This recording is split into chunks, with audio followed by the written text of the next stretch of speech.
చాకరాయపేట గాలివీడు ఒక సరిహద్దు ఉంటుంది. అదే మాదిరిగా ఇటు సత్యసాయి జిల్లాతో కదిరితో ఒకటి, తాడిపత్రితో కొంత సరిహద్దు ఉంది, ఒక సరిహద్దు ఉంది పులివెందుల సబ్ డివిజన్లో. అలాగే ధర్మవరం ప్రాంతంతో కూడా ఒక సరిహద్దు అయితే ఉంది.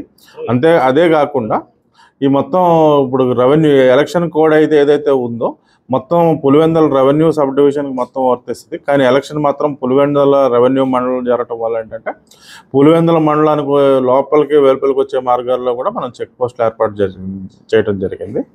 దీనికోసం ఏంటంటే ఎస్పీ గారు చాలా ప్రతిష్టాత్మకంగా తీసుకొని మొత్తం ఏవైతే ఉన్నాయో దానికి తగ్గట్టుగానే ఏర్పాట్లు చేశారు. ఇందులో భాగంగానే మనకి నగర మొత్తం మనకున్న పులివెందుల పోలీస్ స్టేషన్ లిమిట్స్లో 51 వెపన్ లైసెన్సులు ఉంటాయి కనుక మొత్తం 51లో బ్యాంక్స్ మినహాయించి కతిమావన్నీ కూడా మనం సరెండర్ చేయించుకోవడం జరిగింది ఎలక్షన్ నిమిత్తం.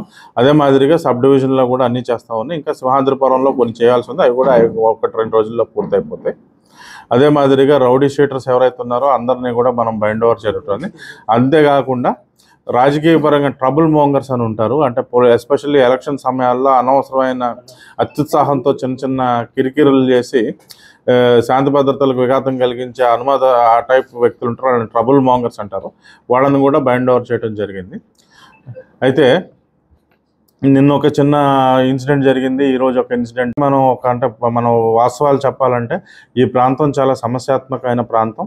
ఇక్కడ రాజకీయ కక్షలు తర్వాత రాజకీయంగా హత్యలు చేసుకోవటం అనేది అనాదిగా జరుగుతూ వస్తుంది. దానికోసం ప్రచార కార్యక్రమంలో ఎటువంటి శాంతి భద్రతలకు విఘాతం కలిగించకుండా కూడా మనం విభజించి రూట్స్ అనేది విభజించాం. పలానా గ్రామంలో టీడీపీ వారు ప్రచారం చేసుకుంటే ఆ గ్రామంలోకి వైసీపీ వారికి వెళ్ళొద్దని మనం చెప్పడం జరిగింది. అదేవిధంగా వైసీపీ వారు ప్రచారం చేసుకునే గ్రామాల్లోకి టీడీపీ వారిని వెళ్ళొద్దని జరగడం జరిగింది. ఈరోజు జరిగిన ఇన్సిడెంట్ ఏదైతే ఉందో రామలింగారెడ్డి అనే అతనికి పోలీసు వారు నిర్ణయించిన గ్రామాల్లో కాకుండా పక్క గ్రామంలోకి ఎమ్మెల్సీ గారితో పాటు రావడం జరిగింది. దానికి గల కారణాలు ఏంటనేది మనం విచారిస్తే ఆ గ్రామంలో ఏం పేరన్నాయా అది పార్టీ ఏ ఊరది నల్లగొందుపల్లి అనే గ్రామంలో నాగేందర్ రెడ్డి అనే వ్యక్తి వైసీపీ నుంచి ఇటీవల కాలంలో టీడీపీకి చేరాడని, ఆయనకి పక్క గ్రామం కన్నేపల్లి ఏంటది ప్రచారం చేసుకోవడానికి ఈరోజు అనుమతించడం జరిగింది. అనుమతి లేకుండా అంటే అఫీషియల్లీ మనం అలా చేయకూడదు, అంటే మనం స్ట్రిక్ట్గా అంటే అది లీగల్లీ ఎన్ఫోర్సబుల్ అంటే మనం చెప్పలేం. కానీ శాంతి భద్రతల దృష్ట్యా ఏంటంటే మీరు ఈ ఊర్లోకి వెళ్ళండి, ఈ రోజు ఇటు రావద్దు అనేది మనం చెప్పడం జరిగింది. తూచా తప్పకుండా రాజకీయ పార్టీలు కూడా దాన్ని పాటిస్తున్నాయి. ఈయన కనుపెల్లిలో చేసే ఆయన ప్రచారం చేసుకోవాల్సిన నల్గొందపల్లిలోకి రావటం, ఈ నాగేందర్ రెడ్డికి ఇంటికి వెళ్ళటం, అతను ఏం జరిగిందనేది ఇంకా మనకు పూర్తి వివరాలు తెలియలేదు. టీడీపీ వాళ్ళ యొక్క అభియోగం ఏంటంటే నాగేందర్ రెడ్డిని వచ్చి రామలింగారెడ్డి బెదిరిస్తే ఆ విషయం తెలుసుకుని వీళ్ళు వేరే వాళ్ళ కార్యకర్తలు వెళ్ళి అక్కడ చిన్న గలాటా జరిగిందని వాళ్ళు చెప్తున్నారు. ఈయన వెర్షన్ ఏంటనేది ఇంకా హాస్పిటల్లో ఏదో ఎమ్మెల్సీ రిపోర్ట్ అది రాస్తాం, మనం పూర్తిగా తీసుకోలేదు. కాబట్టి ఇక్కడ ఉన్న గత చరిత్ర దృష్ట్యా లేకపోతే గతంలో ఉన్న ఈ ఫ్యాక్షన్ నేపథ్యం దృష్ట్యా కూడా అన్ని రాజకీయ పార్టీలు నిర్ణీత ప్రదేశాల్లో మాత్రమే వాళ్ళ యొక్క ఈ ఎలక్షన్ క్యాంపెయినింగ్ చేసుకోవాలి. నిర్ణీత ప్రాంతాన్ని దాచిస్తే మాత్రం వాళ్ళపై మేము చాలా కఠినంగా వ్యవహరిస్తాం. ఇలాంటివి ఏమాత్రం మేము ఉపేక్షించాం. Thank you. సమాచారం ఇస్తే ఖచ్చితంగా ఇప్పుడు ఒక చోటా మోటా నాయకుడు అంటే మనం ఏదో కానిస్టేబుల్ పెడతాం, కానీ ఒక ఎమ్మెల్యే కానీ మాజీ ఎమ్మెల్యే కానీ సిట్టింగ్ ఎమ్మెల్సీ కానీ ఎవరైనా కూడా మినిమం ఎస్ఐ స్థాయి అధికారితో మనం బందోబస్తు ఇస్తున్నాం. ఏ పార్టీ అయినా 2 పార్టీలకు ఇస్తున్నాం. అంత త్వరగా ఆగింది, లేదంటే తలకాయలు ఎగిరిపోయాయి కదా. మన వాళ్ళు ఉండబట్టి అక్కడికి వచ్చి విడదీసి ఎవరిని తీసుకు హాస్పిటల్కి తరలించడం చేయబట్టే కదా ఎటువంటి ఆస్తి నష్టం లిమిటెడ్గా జరిగింది, ప్రాణ నష్టం జరగకుండా బయటపడ్డారు. కాబట్టి ఏంటంటే ఏదైతే మీకు నిర్ణీత ప్రదేశాల్లో ప్రచారానికి పోలీసు వారు అనుమతిస్తారో అక్కడ వరకే మీరు ఉంటే మీ ఈ ఎలక్షన్ అయ్యే వరకు కూడా 100% మీ సేఫ్టీని మీరు ఇటు వెళ్ళాల్సిన అటు దూకి ఇటు వెళ్తే మాత్రం ఇలాంటివి జరుగుతూ ఉంటాయి. దీనికి ఈ ప్రాంతానికి ఉన్న గత నేపథ్యం, గత చరిత్ర దానికి కారణం. దానికి మేము కాదు, మీరు కాదు బాధ్యతలు.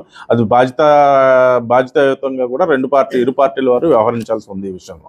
అంటే సార్ అన్నాక ప్రతిపక్ష పార్టీ అధికార పార్టీ కొమ్ము కాస్తుందంటారు. వీళ్ళుంటే వీళ్ళు ఇప్పుడు చేస్తున్నారు, నిన్నటిదాకా వాళ్ళు చేశారు.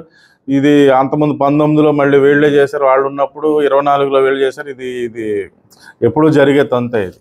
అంటే వాళ్ళు ఆరోపిస్తున్నారు సార్, నిన్న జరిగిన గొడవలు ఎటువంటి చర్యలు తీసుకోలేదు, ఎందుకు తీసుకోలేదని ఆరోపిస్తున్నారు సార్. ఏమండి ఇప్పుడు అదుపులో తీసుకోవటం అంటే అండి, ఇప్పుడు 307 కేసు పెట్టాడు, ఆ విధమైన దెబ్బలు లేవు. ఇప్పుడు వచ్చి వూండ్ సర్టిఫికేట్ ఆ ప్రైవేట్ హాస్పిటల్ యాజమాన్యం ఇంకా మనకి ఇవ్వలేదు. వూండ్ సర్టిఫికేట్ ఇవ్వకుండా వాళ్ళని ఎలా అరెస్ట్ చేస్తాం? జడ్జి గారు తీసుకెళ్తే మా మొహాన్ని ఇసురు కొడతారు పేపర్. మీరు ఏదో మాట్లాడాలని మాట్లాడడం కాదు, పూర్తిగా మీరు తెలుసుకుని మాట్లాడాలి. దానిలో మొత్తం ఇది టీడీపీ వైసీపీ కాంగ్రెస్ ముగ్గురు ప్రధాన పార్టీలే కాకుండా ఇతర 8 మంది స్వతంత్ర అభ్యర్థులు దీనిలో పోటీ చేస్తూ ఉన్నారు. ఇది పులివెందుల మండలంలో సింహభాగం అంతా కూడా మున్సిపాలిటీలో ఉంది. సో దానివల్ల ఏంటంటే పంచాయతీలు వచ్చి 9 పంచాయతీలు, మరో 8 చిన్న హ్యామ్లెట్స్ అంటే మరి హ్యామ్లెట్స్ ఉన్నాయి. సో మొత్తానికి కానీ 9 ప్రదేశాల్లో మొత్తం 15 పోలింగ్ బూత్లు ఉండటం జరిగింది. దీన్ని 3 రూట్లుగా రెవెన్యూ యంత్రాంగం దీన్ని విభజించింది. సో అందులో భాగంగానే ఈరోజు ఇక్కడికి వచ్చి మొత్తం ఆ రూట్లన్నీ కూడా మనం పరిశీలించడం జరిగింది. సో ఇక్కడ అంతా కలిపితే మనకి 10,000 మంది మాత్రమే ఇక్కడ ఓటర్లు ఉన్నారు. గతిమా జనాభా అంతా కూడా మున్సిపల్ ప్రాంతాల్లో ఉండటం జరిగింది.